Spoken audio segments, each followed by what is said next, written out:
A'udzubillahi minasyaitonirrajim. Bismillahirrahmanirrahim. Assalamualaikum warahmatullahi wabarakatuh. Di sini saya Ikrar dan teman saya Ustadz Ibnu Akil. Di sini kami akan menjelaskan tentang tafsir maudhu'i tentang iman dengan subtopik melihat Allah Subhanahu wa taala. Di mana melihat Allah Subhanahu wa taala ini termasuk akidah Ahlus Sunnah wal Jamaah. Nah, tafsir maudhu'i adalah salah satu metode yang mencoba menggali atau menafsirkan Al-Qur'an dengan cara mengumpulkan ayat-ayat dalam topik yang sama. Kemudian membuat kerangka pemikiran dan melihat apa benang merah dari ayat-ayat tersebut. Sehingga dibuatlah suatu kesimpulan.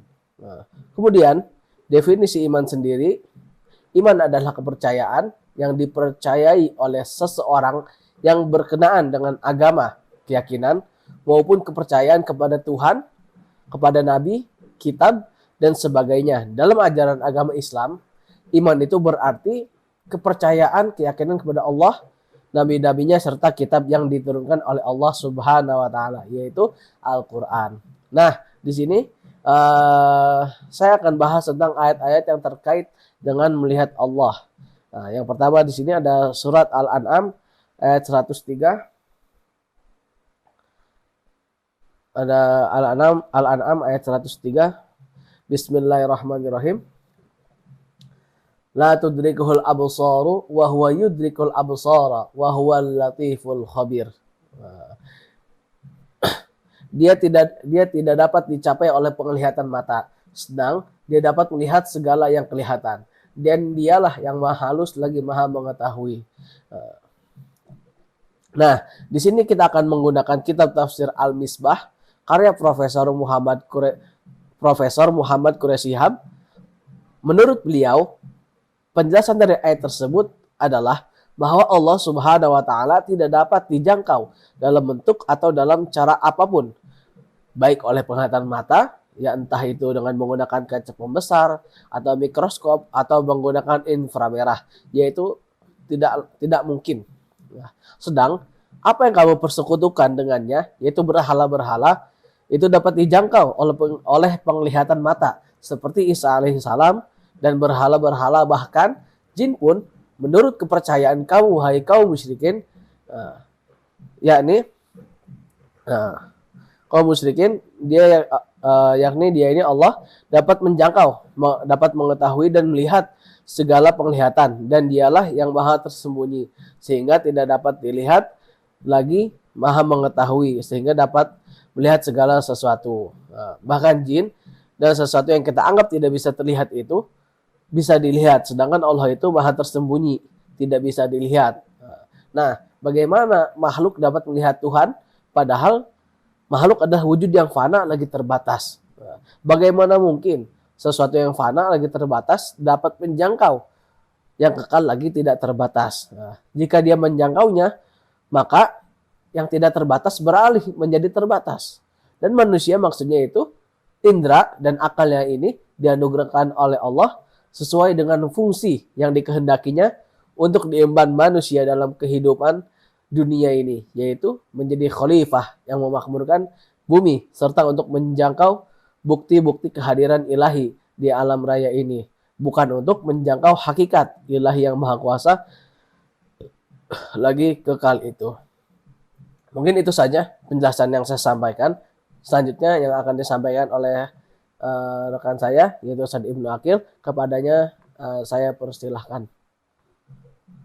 Kemudian dalam surat berikutnya, yaitu surat Al-Qiyamah ayat 22-23, wujuhu yawma idzin nadhirah ila rabbiha nadhirah.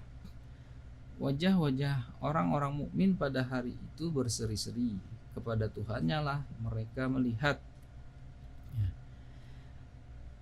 Jadi ada wajah-wajah pada hari akhirat itu yang berseri-seri, yakni wajah orang-orang yang tidak lengah akan kehidupan akhirat dan mempersiapkan diri menghadapinya. Kepada Tuhannya sajalah yakni Tuhan pemilik wajah-wajah itu, mereka melihat, dan ada juga wajah-wajah pada hari itu muram, yaitu wajah mereka yang lengah menyangkut akhirat. Nah, saat itu mereka menduga bahwa yakin bahwa Allah akan ditimpakan kepadanya, yakni kepada pemilik wajah-wajah itu malapetaka yang amat dahsyat. Nah, didahulukannya kalimat ila robbiha bertujuan membatasi penglihatan itu hanya kepada Allah, seakan-akan mata mereka tidak melihat lagi kepada selainnya. Apa yang dilihatnya dari aneka keindahan dianggap bagaikan mereka tidak melihatnya.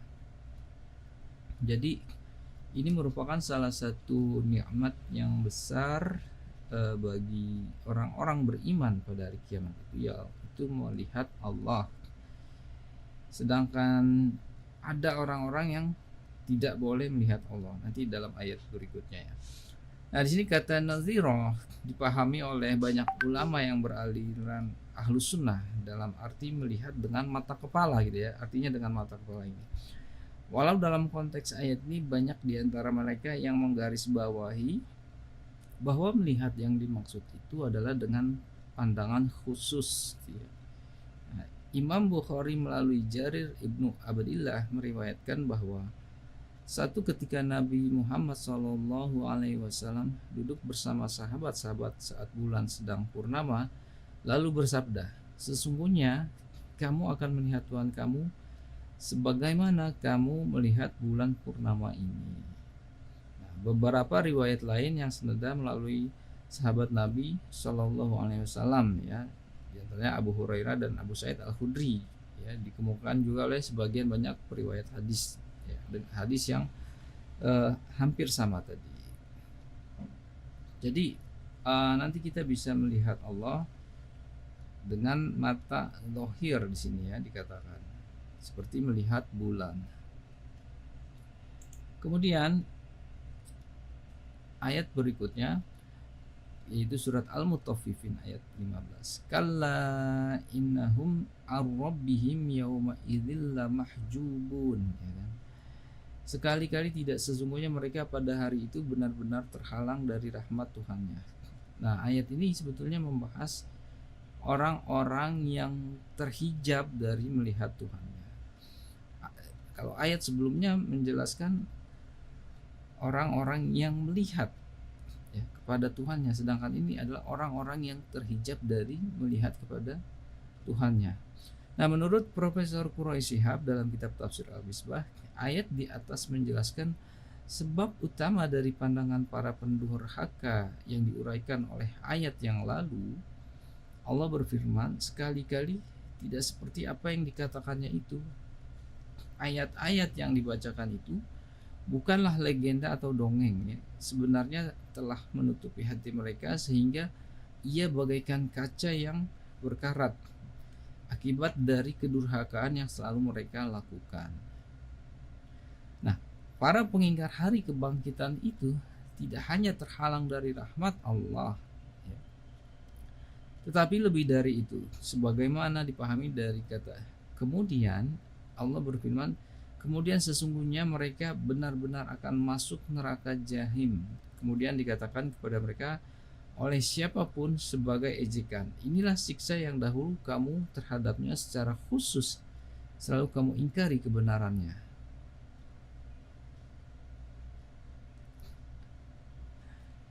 Nah, jadi ayat ini menjelaskan orang-orang yang terhalang dari melihat Allah. Ya, rahmat Tuhannya di sini dikatakannya itu melihat Allah, terhijab ya. Itu adalah orang-orang kafir ya, dan orang-orang musyrik. Mereka tidak diperdulikan oleh Allah dan jauh dari rahmatnya. Kemudian dalam surat Al-Imran ayat 77, innalladzina yashtaruna bi'ahdillahi wa aymanihim thamanan qalila ulaika la khalaqa lahum fil akhirati wa la yukallimuhumullahu wa la yanzuru ilaihim yaumal qiyamah wa la yuzakkihim wa lahum adzabun alim. Sesungguhnya orang-orang yang memperjualbelikan janji Allah dan sumpah-sumpah mereka dengan harga murah, mereka itu tidak memperoleh bagian di akhirat. Allah tidak akan menyapa mereka, tidak akan memperhatikan mereka pada hari kiamat, dan tidak akan menyucikan mereka. Bagi mereka azab yang pedih. Ini juga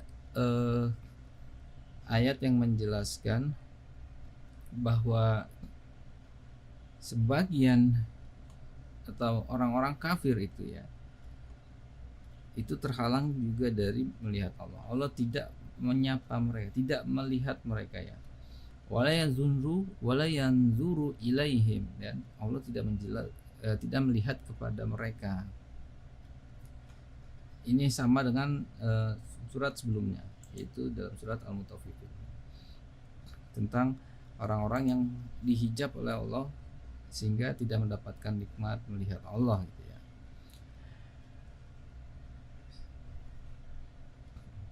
Nah, dari ayat-ayat yang diuraikan sebelumnya ya, bahwa memandang Allah Subhanahu wa taala di akhirat menurut ulama adalah dengan mata zahir sebagai suatu puncak kenikmatan bagi orang-orang yang beriman. Sedangkan melihat Allah Subhanahu wa taala di dunia itu tidaklah mungkin menggunakan mata zahir ya. Namun ada hadis yang berbicara tentang ihsan, yaitu engkau menyembah Allah seolah-olah engkau melihatnya. Jika engkau tidak melihatnya, maka ketahuilah sesungguhnya Allah melihat engkau. Dalam hadis itu pun tidak disebutkan bahwa ihsan itu adalah memandang Allah Subhanahu wa taala dengan mata zahir. Jadi kemungkinan ihsan itu adalah memandang Allah Subhanahu wa taala dengan mata batin atau dengan hati gitu ya, menurut para ulama sufi. Sedangkan menurut Imam Al-Asy'ari bahwa melihat Allah dalam surat Al-Qiyamah ayat 22 23 itu bermakna melihat Allah dalam bentuk memperhatikan atau i'tibar, sebagaimana firman Allah, tidakkah memperhatikan unta bagaimana ia diciptakan ya. Kemudian atau melihat Allah dalam bentuk penantian seperti firman Allah, mereka tidak menunggu melainkan satu teriakan saja. Atau melihat Allah dengan cara at-ta'atuf seperti firman Allah dalam surat Al-Imran ayat 77. Atau melihat Allah dalam bentuk penglihatan yang sebenarnya. Di sini menunjukkan bahwa Imam Al-Asy'ari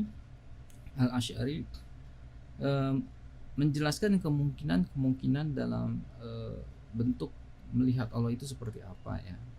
Tapi ya jumhur ulama menyatakan itu dengan mata zahir gitu ya.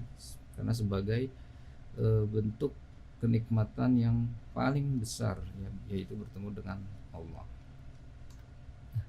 Nah, kesimpulannya salah satu cabang dari iman kepada Allah adalah tentang melihat Allah. Jadi kita wajib meyakini bahwa di akhirat nanti kita akan melihat Allah. Jadi ini adalah sesuatu yang hak, melihat Allah sebagai balasan tertinggi terhadap orang-orang yang beriman. Sedangkan orang-orang yang kufur itu akan terhijab dari melihat Allah Subhanahu wa taala. Untuk melihat Allah di dunia ini masih merupakan ikhtilaf di antara para ulama. Namun demikian kita tetap wajib untuk mengimaninya bahwa kemungkinan melihat Allah di dunia itu bisa saja terjadi, namun bukan dengan mata zahir, melainkan dengan mata batin. Wallahu alam. Wassalamualaikum warahmatullahi wabarakatuh.